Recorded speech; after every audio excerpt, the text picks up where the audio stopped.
Field Guide to Architectural Deception, the Empire State Building, not a zeppelin dock, but a cosmic control rod. Silas Thorne, citizens of limited imagination, assemble. Director Silas Thorne, here decorated truth officer, raconteur of the forbidden, and the man who can explain history without making it as dry as your grandmother's meatloaf. Today we march toward the crown jewel of New York City's skyline, the Empire State Building. To the casual tourist, it's a tall box with a shiny hat. To the credentialed historian, it's a chapter in a dusty book about rivet counters and stock portfolios. To the trained eye, mine, naturally, it's the most audacious deception ever constructed in plain sight. You've been spoon-fed the bedtime story. It was a race to the sky, built in record time, crowned with a spire meant for docking dirigibles, please. That's the sort of pabulum you tell toddlers who still eat paste. I'm here to slap the paste jar out of your hand and replace it with a goblet of undiluted 200-proof truth. Prepare yourselves, it has quite a kick. The lie you were sold. Airships and ambition. Let's address the balloon in the room. The Empire State Building shot up in 1 year and 45 days during the Great Depression. While ordinary people were eating wish sandwiches, this colossus of steel and limestone erupted skyward as if it were racing a stopwatch. Textbooks call it efficient construction. I call it a suspicious miracle. We are asked to believe that thousands of men dangling from perilous heights simply decided to work with a level of speed and precision never seen before or since. Charming, if you're a simpleton. And then we have the spire, that sleek, gleaming javelin thrust into the heavens. Official tale, a docking mast for zeppelins. Passengers would disembark from airships into a skyscraper lounge. Romantic? Yes. Functional? No. The winds at 1,250 feet are not gentle breezes. They are ferocious, unpredictable torrents. Tethering a multi-ton hydrogen-filled airship to a fixed needle in that gale would be a spectacular city-leveling act of stupidity. The electrostatic discharge from spire to frame alone would be catastrophic. Not one zeppelin ever docked there. Not one. The narrative is a magician's flourish. Look here, not there. A colossal blunder. Nonsense.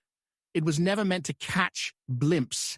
It was meant to catch the sky itself. Takeaway: when a design fails perfectly at its stated purpose, consider the possibility that you were given the wrong purpose.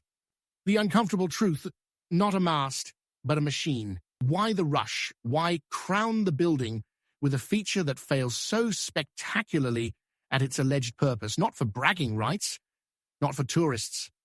The Empire State Building is not a monument to capitalism. It is a weather weapon disguised as architecture. That spire is a finely tuned etheric energy conductor. Its geometry isn't just Art Deco frill, it's sacred math. Resonance and accumulation borrowed from Babylonian ziggurats and Egyptian obelisks. Every bevel, every flourish, every lightning rod is part of a system meant to harvest the raw power of the ionosphere and channel it into the bedrock of Manhattan. This was not a project of commerce. It was a project of occult engineering. This was never about making office clerks feel tall. This was about creating a machine large enough to bend the weather and subtle enough to hide behind postcards. Tourist traps, the great distraction. Consider the observation deck the most masterful distraction on Earth. They want you craning your neck at the view, fumbling for panoramas, not looking at the coils and telluric channels nested within the spire just above your head. Mechanical space only, say the signs. Translation: magic in progress. The gift shop isn't just commerce, it's camouflage. While you debate an iHeart's NY mug, hidden technicians in shielded sublevels siphon atmospheric charge into titanic capacitor vaults buried deep below Manhattan. Those coin-operated binoculars, not quaint, they're passive data collectors for atmospheric density, and on unlucky days, wide-spectrum retinal scans for the building's masters and those famous floodlights that bathe the tower in red, white, and blue. Pure misdirection. The real show is the invisible hum of ELF waves radiating across the continent while you clap for the pretty colors. Takeaway: if a landmark sells you snow globes, it's selling you a story. The science they don't want you to understand. Official narrative: steel, concrete, and men with lunch pails. My narrative: a skyscraper designed to drink from the heavens. The atmosphere is an ocean of electromagnetic energy. The spire's alloys and geometry let it sip power, not just from storms, but from the very skin of the sky. Every bolt of lightning that strikes isn't merely discharged, it's captured, its raw gigawatts tamed and stored. Every static cloud charge above is channeled downward, banked for a purpose. What purpose? Not Times Square. The hoarded energy is converted into extremely low-frequency ELF wave signals that slip through buildings, oceans, even skulls. The primary carrier is the Rockefeller hum at 783 Hertz, echoing Earth's own resonance. Perfect for piggybacking instructions. From Midtown, these waves can nudge the weather, jostle markets, and massage the moods of millions. Rainy protest, sunny parade, a sudden wave of optimism before an election chance, or a hum vibrating from the world's tallest office building, the rivalry that wasn't. We're told it was a race with the Chrysler building. Ha! Chrysler was the sideshow, a shining decoy, while the real machine assembled 2 blocks away. Those eagle-headed gargoyles? Occult watchers, angled to observe energy patterns from their rival. The Woolworth building, Rockefeller center pawns in the grand game. The elites weren't outbuilding each other. They were anchoring atmospheric accumulators to claim dominion over the eastern seaboard's ley lines. The Empire State won, not because it was tallest, but because it was functional. Whispered accounts speak of frequency rigs used to lighten steel, letting beams rise faster than cranes allow.